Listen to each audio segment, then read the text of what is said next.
Hello दोस्तों, एक बार फिर से आपका स्वागत है मेरे यूट्यूब चैनल KRC, जहां सिलेक्शन एक जीत है। चलिए दोस्तों, आज हम लोग शुरू करते हैं आधुनिक भारत का बहुत ही महत्वपूर्ण topic Simon commission, Nehru report एवं लाहौर अधिवेशन 1929 के बारे में। आज हम लोग 3 टॉपिक के बारे में चर्चा करेंगे। तो चलिए दोस्तों, बिना देरी किए हुए हम लोग सेशन को शुरू करते हैं। आज का पहला क्वेश्चन है, दक्षिण भारत में किस पार्टी ने साइमन कमीशन का बहिष्कार नहीं किया था? ठीक है, तो ये होगा जस्टिस पार्टी। ठीक है, अगला पॉइंट है, लखनऊ में साइमन कमीशन के बहिष्कार का नेतृत्व कर रहे किन 2 प्रमुख नेताओं ने पुलिस की लाठियां खाई थी? तो एक थे जवाहरलाल नेहरू और दूसरे थे गोविंद वल्लभ पंत। नेक्स्ट क्वेश्चन है, साइमन कमीशन की नियुक्ति किसने की थी? तो साइमन कमीशन की नियुक्ति जो है ब्रिटिश प्रधानमंत्री स्टैनली बाल्डविन ने किया था। ठीक है, स्टैनली बाल्डविन के द्वारा किया गया था। नेक्स्ट है, साइमन कमीशन कब नियुक्त किया गया था? तो नवंबर 1927 ईस्वी को नियुक्त किया गया था। अगला पॉइंट है, जॉन साइमन की अध्यक्षता में गठित साइमन आयोग में कुल कितने सदस्य थे? तो साइमन आयोग में जो है कुल 7 सदस्य थे। अगला पॉइंट है, साइमन कमीशन का कौन एक सदस्य उदारवादी दल से संबंधित है? तो वो थे सर जॉन साइमन। नेक्स्ट है, किसके सुझाव पर भारतीयों को साइमन कमीशन से बाहर रखा गया था? तो लॉर्ड इरविन के सुझाव पर। आगे बढ़ते हैं। आज का अगला पॉइंट है, कांग्रेस ने अपने किस अधिवेशन में साइमन कमीशन का प्रत्येक स्तर एवं प्रत्येक स्वरूप में बहिष्कार करने का निर्णय किया था? तो मद्रास अधिवेशन दिसंबर 1927 ईस्वी में। ठीक है, अगला पॉइंट है, दिसंबर 1927 ईस्वी में संपन्न कांग्रेस के मद्रास अधिवेशन के अध्यक्ष कौन थे? तो M.A. अंसारी। ठीक है, M.A. अंसारी। अगला पॉइंट है, साइमन कमीशन भारत किस वर्ष आया था? तो फरवरी 1928 ईस्वी में। ठीक है, फरवरी 1928 में। अगला पॉइंट है, 1928 में साइमन कमीशन भारत में किस उद्देश्य से आया था? तो प्रशासनिक सुधार पर विचार करने के लिए। ठीक है, प्रशासनिक सुधार पर विचार करने के लिए। अगला पॉइंट है, साइमन कमीशन को किसकी अध्यक्षता में नियुक्त किया गया था? तो सर जॉन साइमन की अध्यक्षता में। नेक्स्ट है आज का अगला पॉइंट, साइमन कमीशन के सदस्यों में कौन उदारवादी था? तो sir John Simon Liberal Party के थे जो उदारवादी थे, Clement Attlee Labour Party, Vernon Hodson Liberal Unionist Party के थे, हैरी लेवी लॉन्सन थे, सेसिल जॉर्ज कॉडोगन थे, जॉर्ज रिचर्ड लेन फॉक्स थे तथा डोनाल्ड स्टालिन पावर हावर्ड थे। ठीक है, ये 7 का नाम दिया हुआ है। नेक्स्ट है अगला पॉइंट, साइमन कमीशन की नियुक्ति के लिए कौन जिम्मेवार था? तो लॉर्ड बर्केनहीड। ठीक है, लॉर्ड बर्केनहीड जो था वो जिम्मेवार है।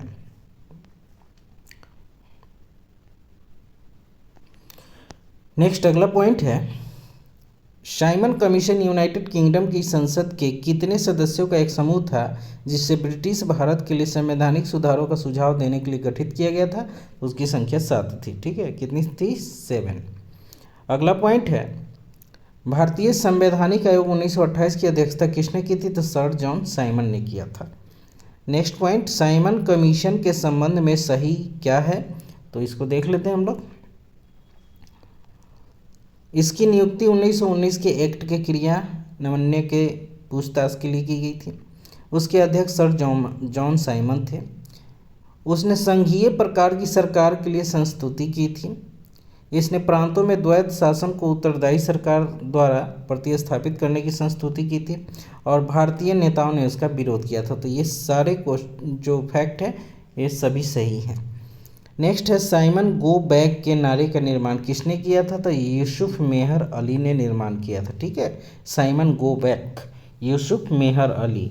ठीक है, लेकिन साइमन वापस जाओ का नारा जो है लाला लाजपत राय के द्वारा दिया गया था।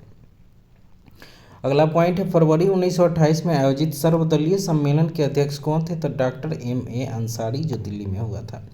नेक्स्ट है, भारत में साइमन कमीशन का बहिष्कार किया गया क्योंकि इसके सारे सदस्य अंग्रेज थे। ठीक है, नेक्स्ट पॉइंट है, ब्रिटिश सरकार द्वारा भेजे गए साइमन कमीशन का बहिष्कार किया गया क्योंकि कमीशन में कोई भी भारतीय सदस्य नहीं था।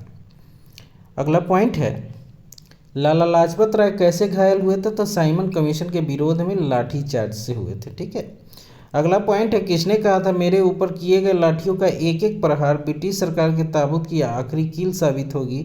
ये लाला लाजपत राय ने कहा था। इनका जन्म 1865 में और मृत्यु 1928 में हुई थी। नेक्स्ट है, साइमन कमीशन के विरोध में लाहौर में लाठी प्रहार के कारण चोट लगने से लाला लाजपत राय की मृत्यु कब हो गई थी? तो 17 नवंबर 1928 को। नेक्स्ट है, पंजाब केसरी की उपाधि किसको दी गई है? तो लाला लाजपत राय को। ठीक है, लाला लाजपत राय को। अगला पॉइंट है, किसने लाला लाजपत राय को प्रिंस एमॉन्ग पीस मेकर्स, ठीक है, प्रिंस एमॉन्ग पीस मेकर कहा? तो मोतीलाल नेहरू ने कहा था। नेक्स्ट है, साइमन कमीशन ने अपनी रिपोर्ट कब प्रकाशित की थी? तो 27 मई 1930 को। ठीक है, 27 मई 1930 को। नेक्स्ट आगे बढ़ते हैं हम लोग। इंग्लैंड में सार्वजनिक तौर पर वितरित करने के लिए 1930 की साइमन कमीशन की रिपोर्ट की पहले भाग की चर्चा का विषय क्या था? तो संवैधानिक प्रगति थी। ठीक है, संवैधानिक प्रगति। तो ये थे साइमन कमीशन से रिलेटेड इतने सारे फैक्ट।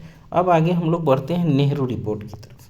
तो दोस्तों, आपसे फिर से निवेदन है कि अगर आपको वीडियो अच्छा लगे तो ज़रूर मेरे यूट्यूब चैनल को सब्सक्राइब कर लीजिए, बेल आइकन को दबा लीजिए, ताकि सारे जो नोटिफिकेशन आपको मिलते रहें। और अभी हाल फिलहाल में जो है करंट अफेयर्स जो है डेली वाइज चल रहा है, तो आप उस सेशन को भी देख सकते हैं।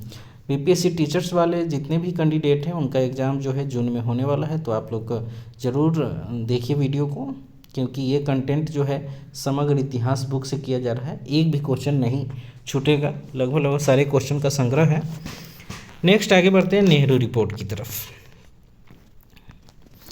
किसने सर्वप्रथम भारत के लिए औपनिवेशिक स्वराज की मांग की थी? तो मोतीलाल नेहरू, मार्च 1926 ईस्वी में। सर तेज बहादुर स्प्रू और जयकर ने। ठीक है, मोतीलाल नेहरू, सर तेज बहादुर स्प्रू एवं जयकर ने औपनिवेशिक स्वराज की मांग की थी। अगला पॉइंट है, साइमन कमीशन के प्रत्युत्तर में किसने नेहरू रिपोर्ट तैयार की थी? तो मोतीलाल नेहरू ने 1928 में। ठीक है, साइमन कमीशन के प्रत्युत्तर में नेहरू रिपोर्ट जो है मोतीलाल नेहरू ने तैयार किया था 1928 में। अगला पॉइंट है, नेहरू रिपोर्ट किसकी अध्यक्षता में एक कमेटी द्वारा तैयार किया गया था और इसका विषय था? तो ये जो अध्यक्ष जो थे इसके मोतीलाल नेहरू थे और इसका विषय था भारत में संवैधानिक व्यवस्थाएं। ठीक है, आगे बढ़ते हैं। भारतीय स्वतंत्रता आंदोलन के काल के संदर्भ में नेहरू रिपोर्ट किन विषयों की अनुशंसा की गई थी? अल्पसंख्यकों हेतु आरक्षित स्थानों के लिए संयुक्त निर्वाचन क्षेत्र, संविधान में भारतीयों के लिए मौलिक अधिकारों का प्रावधान, और तीसरा है डोमिनियन स्टेटस, अधिराज का दर्जा की मांग। ठीक है, अधिराज की दर्जा का मांग। अगला पॉइंट है, कौन मोतीलाल नेहरू समिति का सदस्य था? तो तेज बहादुर स्प्रू थे, सुभाष चंद्र बोस जी थे, GR Pradhan, MR Jayakar, MN Joshi sir और अली इमाम तथा शोएब कुरैशी। ये जो थे नेहरू रिपोर्ट से संबंधित जो है इस सदस्य थे। नेक्स्ट आगे बढ़ते हैं हम लोग। कांग्रेस दल की उग्र शाखा ने, जिसके प्रमुख नेता जवाहरलाल नेहरू थे, इंडिपेंडेंस फॉर इंडिया लीग, ठीक है, इंडिपेंडेंस फॉर इंडिया लीग की स्थापना की। वह लीग किसके विरोध में स्थापित हुई थी? तो नेहरू रिपोर्ट के विरोध में। अगला पॉइंट है, वर्ष 1928 में इंडिपेंडेंस फॉर इंडिया लीग के गठन से कौन संबद्ध थे? तो जवाहरलाल नेहरू एवं सुभाष चंद्र बोस। ठीक है, आगे बढ़ते हैं हम लोग। मुस्लिम लीग के किस अधिवेशन में एम.ए. जिन्ना ने अपना 14 सूत्रीय प्रस्ताव रखा था? तो 28 मार्च 1929 को दिल्ली में। ठीक है, 28 मार्च 1929 को मोहम्मद अली जिन्ना ने मुस्लिम लीग के अधिवेशन में 14 सूत्रीय प्रस्ताव रखा था। अब आगे बढ़ते हैं हम लोग। लाहौर अधिवेशन 1929 एवं पूर्ण स्वराज के बारे में चर्चा करते हैं। तो इससे रिलेटेड पहला क्वेश्चन है, भारतीय स्वतंत्रता संग्राम के दौरान किसने प्रस्तावित किया कि स्वराज को सभी प्रकार के विदेशी नियंत्रण से मुक्त संपूर्ण स्वतंत्रता के रूप में परिभाषित किया जाए? मौलाना हजरत मोहानी ने, वर्ष 1921 में। अगला पॉइंट है, 1921 के अहमदाबाद अधिवेशन में किसने संपूर्ण स्वराज को कांग्रेस का लक्ष्य मानने का प्रस्ताव रखा था? तो हजरत मोहानी ने। ठीक है, हजरत मोहानी। नेक्स्ट है, 31 अक्टूबर 1929 को प्रसिद्ध इरविन घोषणा में क्या शामिल था? भारत के लिए एक अधिराज्य का दर्जा, state of dominion for India. Next है, पूर्ण स्वराज संकल्प को भारतीय राष्ट्रीय कांग्रेस के लाहौर अधिवेशन में किसने प्रस्तुत किया था? तो जवाहरलाल नेहरू ने। ठीक है, जवाहरलाल नेहरू।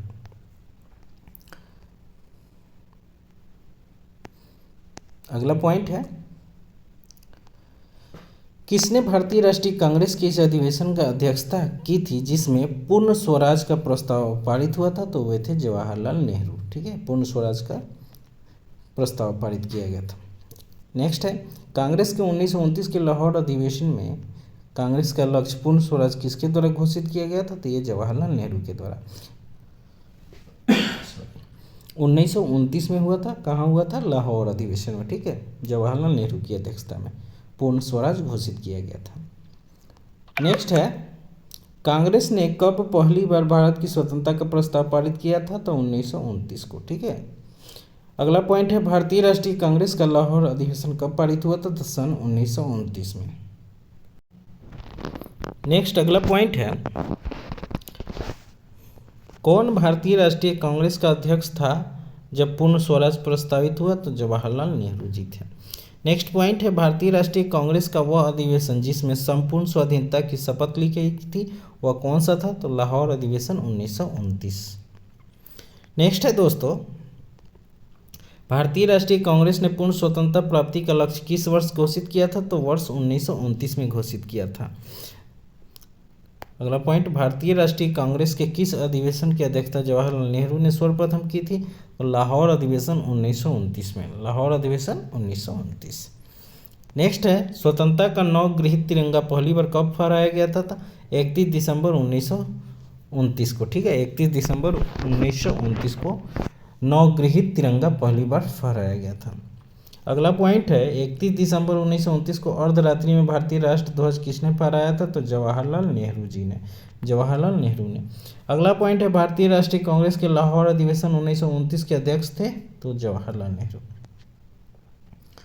नेक्स्ट है, स्वतंत्रता आंदोलन के इतिहास में भारतीय राष्ट्रीय कांग्रेस का 1929 का अधिवेशन इसलिए महत्वपूर्ण है क्योंकि इस अधिवेशन में कांग्रेस के लक्ष्य के तौर पर पूर्ण स्वराज को स्वीकृत किया गया था। ठीक है, 1929 में कांग्रेस के लाहौर अधिवेशन में पारित संकल्प में क्या क्या शामिल था? तो भारत की विदेश नीति की घोषणा, पूर्ण स्वराज के लक्ष्य की घोषणा और सविनय अवज्ञा आंदोलन प्रारंभ करने की तैयारी की संकल्प शामिल था इसमें। आगे बढ़ते हैं हम लोग। किस राष्ट्रीय नेता ने 1929 में कहा था कि कांग्रेस कोई श्रमिक संगठन नहीं बल्कि हर तरह के लोगों का एक बड़ा समूह है? ये जवाहरलाल नेहरू ने कहा था। अगला पॉइंट है, भारतीय राष्ट्रीय कांग्रेस द्वारा किस दिन पूर्ण स्वराज दिवस घोषित किया गया था? तो 26 जनवरी 1930 को। ठीक है, 26 जनवरी 1930 को पूर्ण स्वराज घोषित किया गया था। पूर्ण स्वराज की बद्धता के साथ भारत में प्रथम स्वतंत्रता दिवस कब मनाया गया था? तो 26 जनवरी 1929 को। ठीक है, 26 जनवरी 1929। तो दोस्तों ये था आज का सेशन। इसके बाद हम अगले वीडियो में आप लोगों के लिए लेकर आएंगे सविनय अवज्ञा आंदोलन।